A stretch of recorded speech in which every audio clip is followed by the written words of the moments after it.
방금 소개받은 서울시립대 박훈입니다.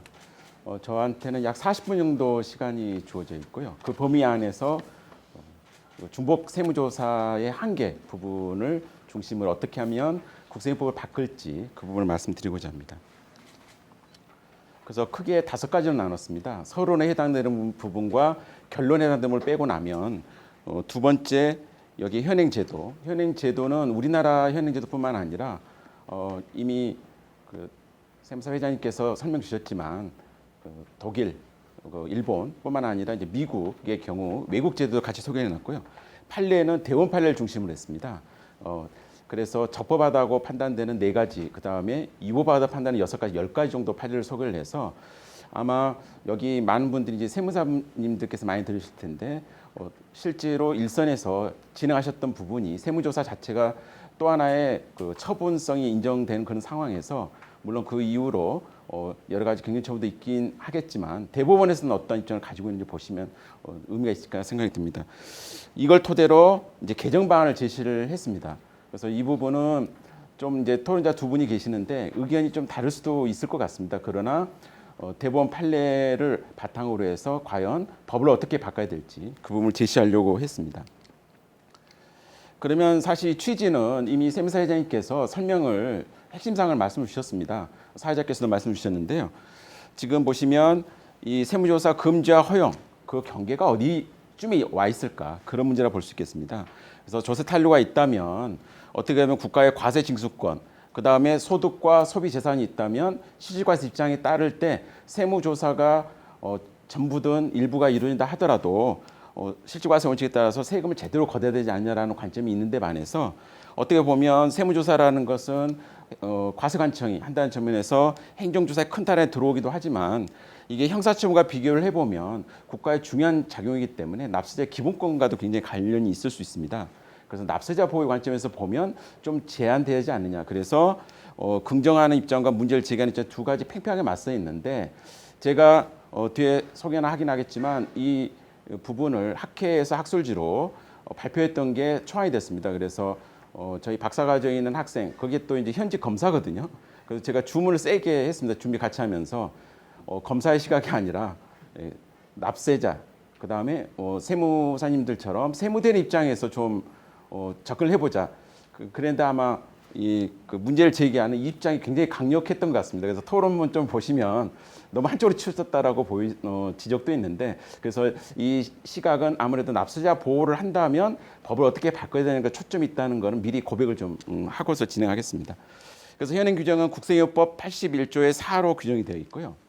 그래서 81조 4를 넘어가 보면 여기에 예외 사유를 규정을 해놓고 있어서 그러니까 동일한 세목과 과세 기간에 대해서는 원칙적으로 엄격하게 똑같은 세목, 똑같은 과세 기간을 못하도록 되어 있는데 항상 법이라는 게 안 되는 것만 해놓은 게 아니라 또 풀어놓은 부분이 있거든요. 그래서 이 허용 사유 중에 조세 탄류 혐의를 인정할 만한 명백한 자료가 있는 경우를 법을 바꿔보면 어떻게 바꿔볼까? 그게 논문의 결론입니다. 그래서 두 가지로 투태로 나눠서 말씀드리겠는데 보시면 탄류 혐의를 그러니까 조세 포탈이 아니고 탄류거든요.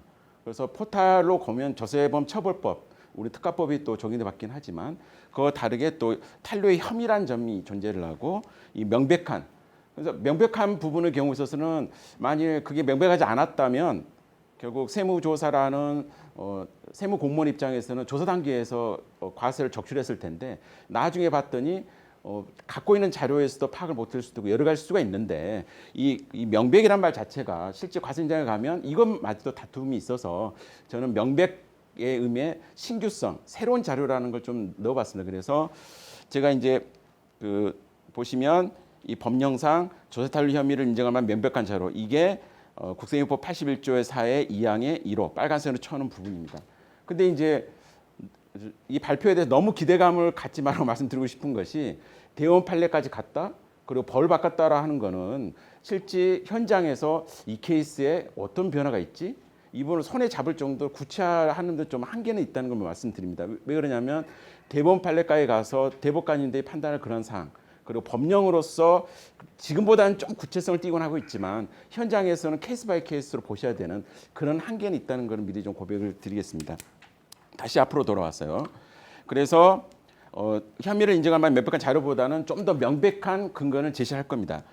근데 이제 이게 불확정 개념이다 보니까 케이스 바이 케이스마다 적용이 될 거고, 그래서 혼란을 야기하기 때문에 기본권 보장과 법정의 측면에서 좀 더 구체화를 해보려고 노력을 했다.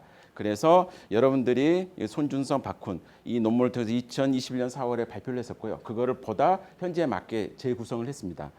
근데 실은 제가 이제 주복 세무조사에 관심을 많이 갖는 부분이 이미 그 김갑순 교수님이 설명을 해주셨지만, 국세청이 2011년 납세자 보관을 하면서 납세자 보관의 역할이 어떻게 보면 국세청이 그 당시 11개 국이 있으면 조사국과 때로는 견제 또는 균형을 서로 간에 협력을 하면서 이루어지는데, 세무조사를 어떻게 통제할 거냐, 그거를 국세청 외부에서 할 거냐 내부에서 할 거냐. 내부에서 교수 출신들이 또 개방직을 통해서 오면서 세무조사라는 게 어찌해야 되는가라는 부분을 고민을 많이 가지고 관심이 많았었고요.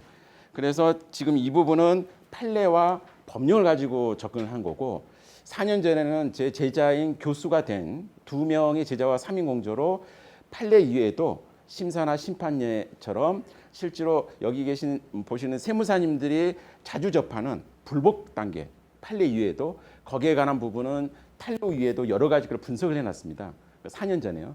그래서 저도 4년 이후에 무슨 변화가 있을까를 좀 살펴봤기 때문에 혹시 2021년 4월 이후에도 거기에 참고문을 보시면 여기에 대한 고민하시는 여러 학자 그리고 실무가들이 있기 때문에 뒤에 또 소개하겠습니다만, 그걸 참조하시면 도움이 되겠다라고 말씀드립니다. 법령 이미 말씀드렸고요. 81조사의 2항과 2항의 1호 부분이 중점이 돼 있다. 근데 여기 보시면 사실 2호도 상당히 실무에서는 곤혹스러워 하는 부분이거든요. 왜냐하면 본인이 잘못해가지고 뭔가 탄료를 내서 조사를 받으면 괜찮은데, 이게 거래 상대방의 조사가 필요한 경우, 그러니까 납세 의무자 다른 사업장이 잘못해가지고 그게 자기한테 영향을 줄 수 있는, 그걸 굉장히 현장에서 또 곤혹스러워 하더라고요. 그래서 제가 다루고 있는 세무조사가 남용 금지의 부분은 일부다. 그중에 1호 중에 조세 탄로 혐의를 인정한 명백한 자료 초점을 맞춘다는 것을 말씀드립니다. 그러면 결론을 먼저 말씀드리는 게 나을 것 같아요. 왜 그러냐면 제가 설명드리는 부분이 좀 추상적일 수가 있어서, 세무조사권 남용 관련해서는 그러니까 더 이상 세무조사가 없을 거라고 신뢰하면 상당한 이유. 그러니까 납세자의 경우는 세무서 일선 세무서뿐만 아니라 지방청에서 기획을 해서 세무조사를 이제 또 하는 과정에서 보면 세무조사가 나왔다 그러면 다 들여다봤을 것이다라고 짐작을 해서, 통상은 정기적으로 우리가 2018년 자료를 보면 세무조사 10건 중에 6건이 정기입니다. 2018년을 보니까 세무조사에 대한 통계는 굉장히 민감하기 때문에 저희가 언론에 대해서 오기 전에 다시 한번 확인을 했거든요. 그래서 2018년에 봤더니 10건 중에 6건은 정기, 그 다음에 4건이 비정기입니다. 그런데 납세자의 경우는 세무서가 한번 찾아오면 다시는 안 오겠지. 일정 기간 동안에 정기적인 세무조사의 경우는요. 근데 그래서 조사가 없을 거라 생각을 했는데 조사가 온다는 거죠. 그래서 통합조사가 한 번 온 경우라면 조세범칙 조사를 할 그 정도가 됐을 때 찾아와라. 그러니까 왔을 때 통화로 조사했으면 그때 제대로 조사를 했어야 되는 것이고, 대신에 세목별이든 부분 조사를 한 경우라면 그보다는 좀 더 넓게는 허용은 하되, 대신에 탄로 혐의를 인정할 만한 명백 플러스 새로운 자료가 있을 때 찾아와라. 그래야 납세자가 입장에서 보면 통합조사 되는 거는 내가 조세 포탈이 될 정도로 그렇게 범칙 조사로 갔을 경우에 조사가 다시 또 올 수도 있겠구나. 그 다음에 세목과 부분의 경우는 새로운 조사가 적출이 되면 그때는 세무조사 다시 받을 수 있구나. 이 정도가 되지 않을까. 뒤에 이제 토론자께서 이제 지적하신 부분의 경우를 보면 너무 비현실적이 아니냐. 이래 가지고 세무조사가 이루어지겠느냐라는 부분. 저도 충분히 가능할 부분일 것 같습니다. 이제 방향을 제시하긴 한데, 어쨌든 통합과 세목과 부분 조사를 나눴고요. 그다음에 이 과정에서 보면 뒤에 또 보시겠지만, 이게 중복 세무조사가 문제되는 것 중에 하나가 탈세 제보에 의해서 시작되는 거 많이 있거든요. 그러니까 탈세 제보, 정기적인 비정기의 경우 탈세 제보. 제가 그래서 이거는 국세청의 국세 통계에 공개가 되어 있습니다. 2020년 기준을 보니까 탈세 제보를 굉장히 많이 하시더라고요. 2만 건 넘게 탈세 제보를 하더라고요. 그중에 포상금을 받을 정도가 한 400건 정도. 그러니까 2만 건 정도가 탈세 제보가 들어온다는 거죠. 한 해에. 물론 누적돼서 이월된 것도 있긴 하지만, 그중에 그래서 1인당 약 한 3,600만 원 정도, 숫자는 약간 다를 수 있지만 포상금으로 그 정도 가져간다고 합니다. 근데 이렇게 그래서 보통 보면 새롭게 꼭 명백한 자료라는 거는 어떻게 보면 탈세 제보의 역할이 크긴 크죠. 크긴 크는데 새로운 자료라고 플러스 알파 있어야 되지 않냐고 생각을 갖고 있는 거고요. 자, 그러면 문제의식과 그 다음에 개정안을 말씀드렸습니다. 다음은 이제 현행제도 좀 보도록 하겠습니다. 반복될 수도 있는데 81조의 4를 보면 세무조사의 남용에 대한 규정을 두고 있고요. 이게 우리 국세기본법 96년 개정되면서 이루어집니다. 우리나라 국세기본법은 사실 우리나라 많은 법제도가 일본의 영향을 많이 받았습니다. 그래서 국세기본법이라는 것이 일본이 1960년도에 국세통치부에 만들어졌고 여러 가지 벤치마킹을 해서 우리나라 1970년대, 75년 전후에서 국세부에 만들어졌는데요. 이 지금 연도를 보시면 96년이지 않습니까? 그때가 우리나라 OECD에 가입됐을 때입니다. OECD. 그래서 굉장히 선진화, 우리가 OECD 선진국에 진입하는 거지 않습니까? 그래서 우리나라는 여기에 81조의 4에 들어오는 부분이 기존의 국세기본법 틀 안에 납세자에 대한 보호, 그래서 납세자 권리연장이라든가 이 조항이 들어오게 됩니다. 그걸 말씀드린 이유는 우리가 일본보다 더 납세자 보호에 대해서는 앞서 있다라고 감히 말씀드릴 수 있다는 거죠. 납세자 권리연장도 일본에 없는데 우리나라에 있고 이런 거라든가. 그래서 어떻게 보면 96년에 국세법 개정이라는 것은 납세자 권익 향상이라는 것 관점에서 보면 세정의 선진화. 우리가 OECD 가입되면서 선진국에서 뭔가 보여주는 측면에서 도입돼서 일본과 비교했을 때 물론 미국과 독일과 비교했을 때도 더 엄격하다 볼 수 있긴 합니다만 그래서 중복조사를 원칙적으로 금지하면서 같은 조항에 예외적으로 허용하고 있고 1호부터 7호 앞에서 보였던 빨간색 게 1호에 관한 부분이고요. 그 외에도 7호 기타 규정에 시행령의 규정이 두고 있고 시행령을 보면 부동산 투기라든가 매점 매서 최근에 이제 부동산과 문제된 게 국세 측이 많이 자금 출처 같은 거를 확인을 해봅니다만 그 외에 다른 기관들한테 자료를 취득하거나 국세 환급금을 통해서 확인한 것, 그 외에 조세 범칙과 관련된 명백한 자료가 있는 경우는 지금도 시행령에 어떻게 보면 이 시행령인 것도 법률을 올린 것도 필요할 수 있는 거죠. 그래서 제가 법을 개정을 말씀드리겠지만 여기에 중복조사에 대한 개정이 되면 또 다른 관련된 법도 개정될 부분이 존재를 합니다. 이론적 근거를 보면 중복세무조사 왜 안 되냐?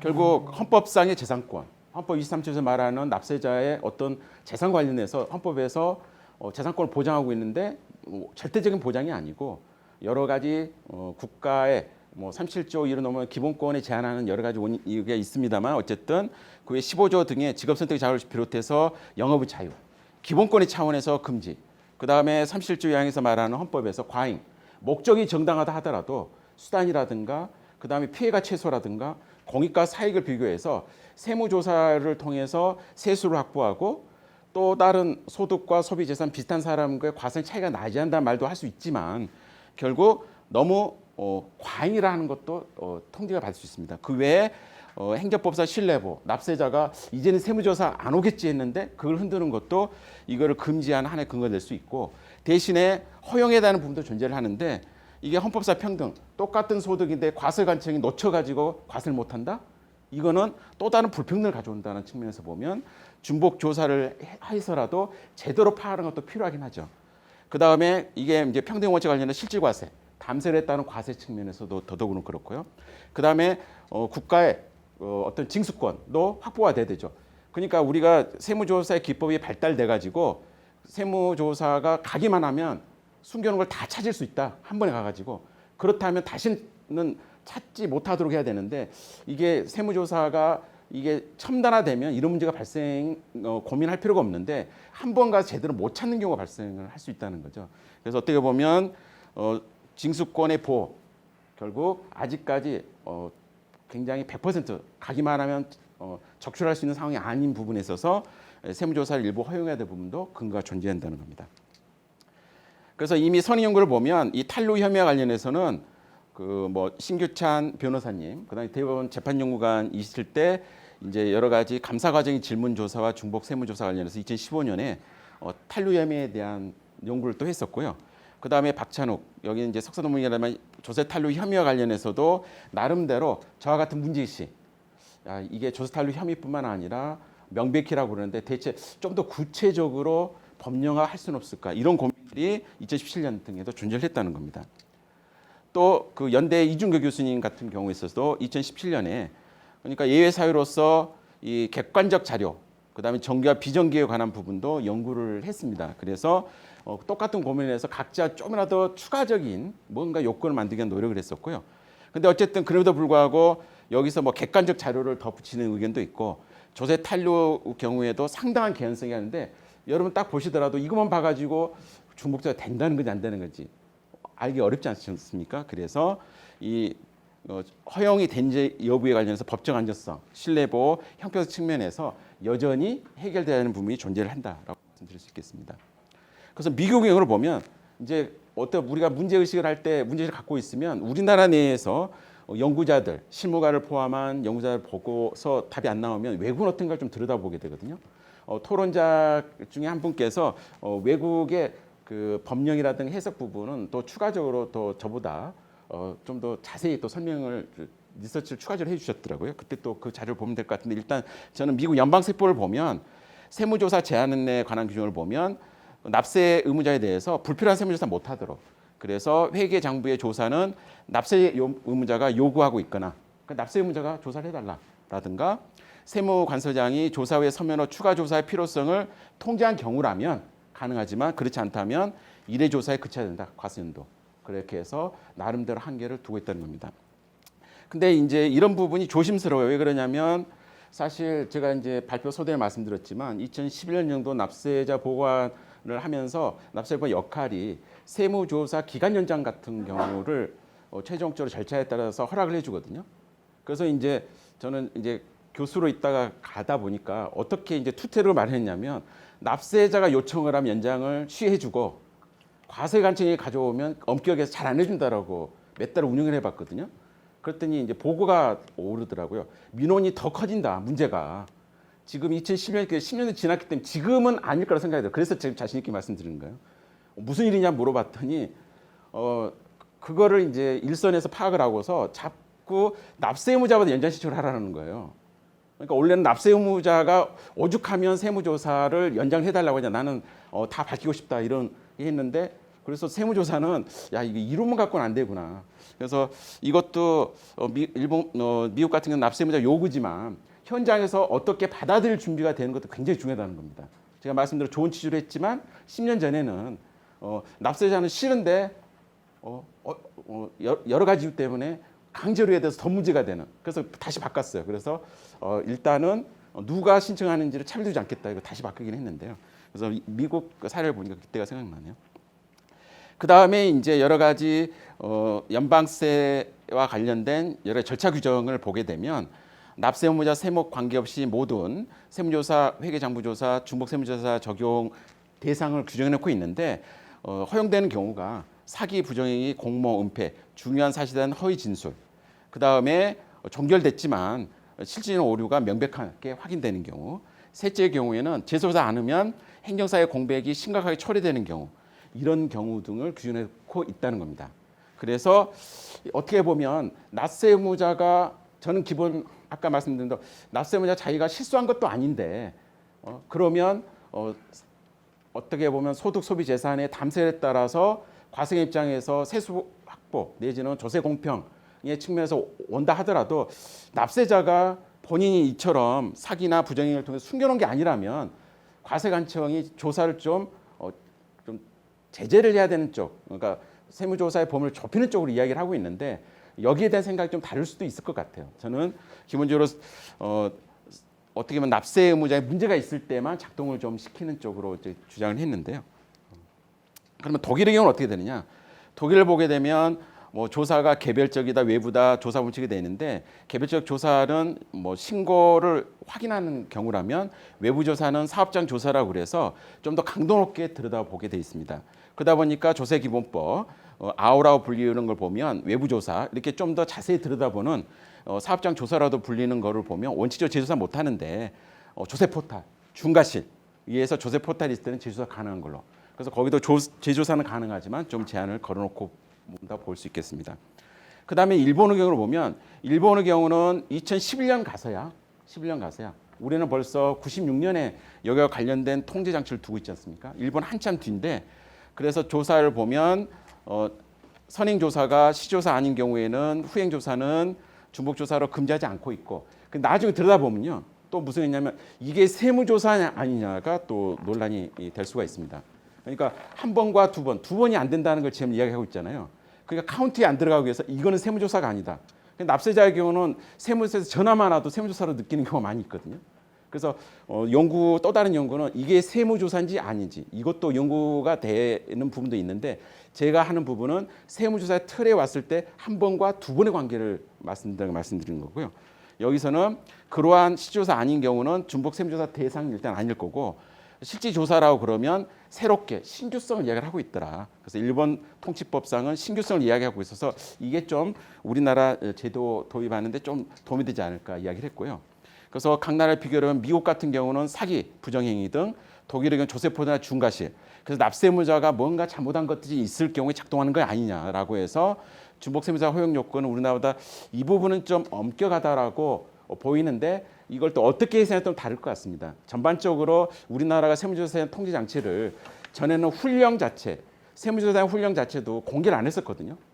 그다음 지금 공개를 하고 있고 상당 부분이 시행령 법률로도 많이 와 있기 때문에 엄격은 있지만 세부적인 요건으로 들여다보면 우리나라보다 미국과 독일이 좀 엄격한 부분도 존재한다.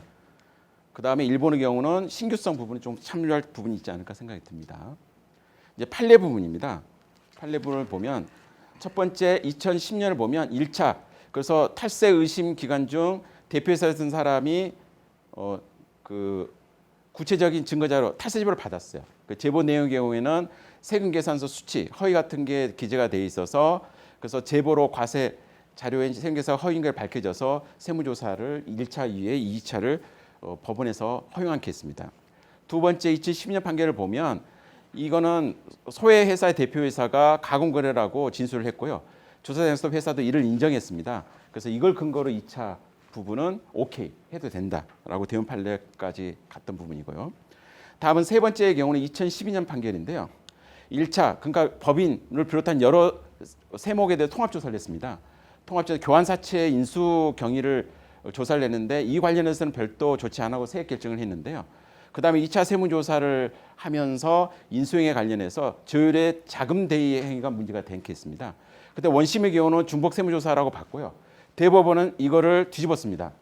중복 세무조사 부분의 경우는 금지된 게 아니라 허용하는 걸로. 그래서 이 부분의 경우는 새로 수집한 걸로 통해서 뭔가 밝혀졌다. 그다음에 1차 세무조사의 경우에는 청구권 행사를 할지가 아직 왔다 갔다 하는 경우였고 2차 세무조사의 경우는 양수에서 청구권 행사가 사실 확인됐기 때문에 교환사채 인수대금 성격이 자료로서 확인됐다.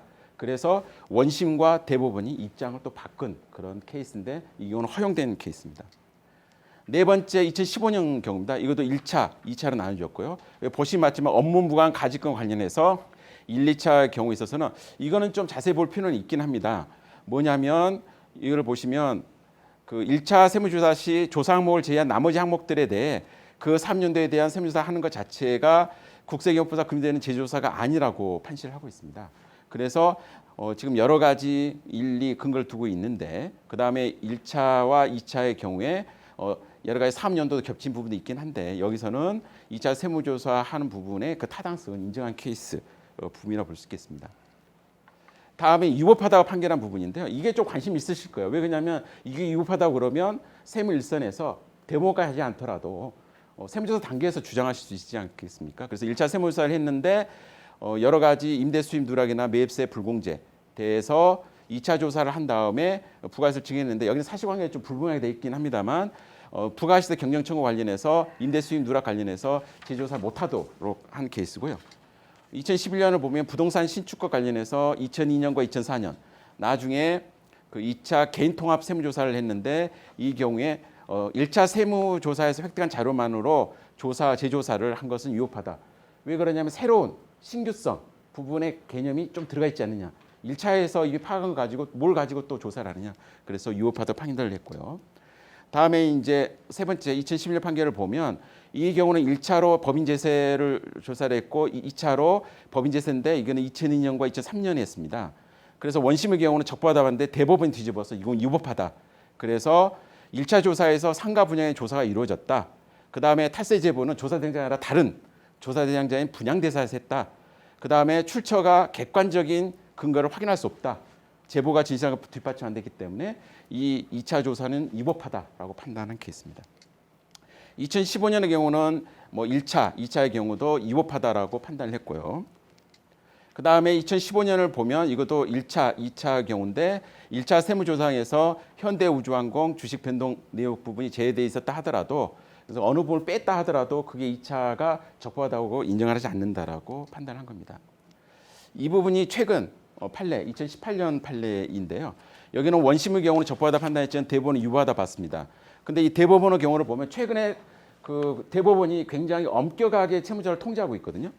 대법원의 경우는 1차 조사는 실제로 세무조사에 해당하고 일단 2차 조사는 예외적으로 허용되는 경우에 해당되지 않는다라는 건데 그래서 그 선행 과세 처분이 오류를 경정한 경우가 아니라면 기본적으로 2차 조사에 얻은 자료를 근거로 삼아서 과세 못하고 조사에 얻은 자료를 배제하고서도 2차 조사 안 했더라도 1차 조사 한 것만으로도 과세 가능했다 하더라도 이것만으로 2차 조사 관련 말고 1차 조사와 2차 조사 합쳐서 과세 처분하는 건 위법하다. 그래서 새로운 자료가 나왔다 하더라도 그걸 토대로 과세를 사실상 못하는 걸로 좀 통제를 했던 걸로 볼 수가 있습니다. 그래서 결과적으로 대법원은 예외적으로 그걸 엄격하게 해석하고 있고요. 그래서 세무조사라는 것은 굉장히 최소 범위, 그 다음에 납세자의 영업권 자유라든가 과세관청의 자의적 세무조사를 통제하는 제조사 취지라는 것도 실질 권익보호와 관련해서 세무조사 기법의 선진화, 점점 선진화되다 보니까 이제 제조사 부분을 중복조사를 이제 좁혀나가겠죠. 이제 세무조사 어느 정도 믿을 만한 만큼 뭐 중복조사는 점점 못하도록 해야 되는 걸로 갈 것 같고요. 그래서 대법원의 입장을 보면 조세 탄료 사실을 확인할 정도 경우인데 상당한 수준의 개연성, 객관성, 합리성을 이야기를 하고 있습니다. 그래서 이 부분은 대법원 판례를 핵심만 뽑아서 다시 한번 정리한 거라 이거는 시간 관계상 가름하도록 하겠습니다. 그래서 상당성, 개연성, 객관성, 합리성 이 부분도 뽑아는 냈지만 이게 불확정 개념에서 케이스 바이 케이스 봐야 되는 상황이 되는 거고요. 그래서 명백과 관련돼서 이야기는 하고 있지만 상당성, 개연성, 객관성, 합리성이라는 게 법령보다는 자세되어 있지만 이번에 플러스 알파의 법령을 좀 만들어야 되겠다라고 이야기를 한 겁니다. 그래서 예외 사유를 보면 결국 형사 범인 경우 그 다음에 명백한 자료로 인정받을 수 있는 범위에 대해서 가늠하기 어려운 측면에서 보면 이게 과세 요건이 명확하냐 과연 그 다음에 헌법적 관점에서 보면 당사자 예측 가능성이 크게 떨어진다. 근데 OECD도 보면 예측 가능성이 굉장히 중요시하거든요. 사생활 보호뿐만 아니라. 그래서 세무조사도 어떤 적법 절차 관점에서 뭔가 통제하는 게 필요할 거다. 그다음 행정법상의 경우도 납세자가 세무조사 안 온다 생각을 했는데 그 신뢰도 보호받지 않느냐. 그래서 수익적 행정행위와 다르게 뭔가 납세자에게 세금을 더 내야 되는 침입적 행정행위의 경우는 좀 더 달리 봐야 되지 않느냐. 이제 그렇게 봤습니다. 다른 법률, 그래서 행정조사법의 경우를 들여다보면 명백성 대신에 이 경우에는 새로운 증거란 말을 쓰고 있거든요. 그래서 행정조사기본법, 물론 세무조사는 국세기본법 등에 따로 두고 있긴 하지만 그다음에 국세기본법의 경우는 조세탄료 혐의고 있지만 또 관세법 보니까 조세포탈을 쓰고 있어요, 혐의를. 그래서 이걸 종합해 보면 뭔가 신규성이라는 개념을 좀 넣을 수 있지 않을까라고 생각을 했습니다. 그래서 마무리 짓고자 합니다. 1호의 경우를 이원화해서 결국 통합조사와 그 다음에 부분조사의 경우를 나눠서 통합 한 번 전부 다 싹 조사를 했다면 이 경우는 조세 포탈 행위가 있을 정도 그렇지 않은 부분조사의 경우에는 명백뿐만 아니라 신규성이라는 요건을 추가하는 게 좀 계산하면 어떠냐. 그래서 통합조사의 경우에 범칙조사의 정시로 착수하는 경우만 가능하다. 그 이유도 적어놨고요. 다음으로 그 신규성 부분조사의 경우에 세목별 조사의 경우는 신규성 허용 요건에 관한 부분도 설명을 했습니다. 그래서 이제 이 법이 개정된다면 아까 말씀드렸던 시행령에서 조세범 처벌법이라는 규정이 있어서 여기에 관한 부분도 고쳐야 되는데 그럼 범칙행위 다 가져오는 게 아니라 어떻게 보면 협력 의무 관련된 부분 이것까지 중복 세무조사 허용 사유에 넣을 건 아니고 그냥 협력 의무 위반 부분은 놔두고 진짜 조세 포탈이라고 하는 정통적인 세금을 빼먹기 위한 그 행위 자체 이 부분에 대해서는 조세범 처벌법의 범죄에 들어오면 중복조사 가능하도록 그렇게 이야기를 했습니다. 그래서 40분 범위 하기 위해서 중간에 넘어가긴 했습니다만 오늘 발표는 이걸로 마치더라고요. 이 부분은 발표 자료는 제 소개는 했는데 이거는 이미 사회자께서 해주셔서 감사하는 걸로 제 발표를 마치고자 합니다.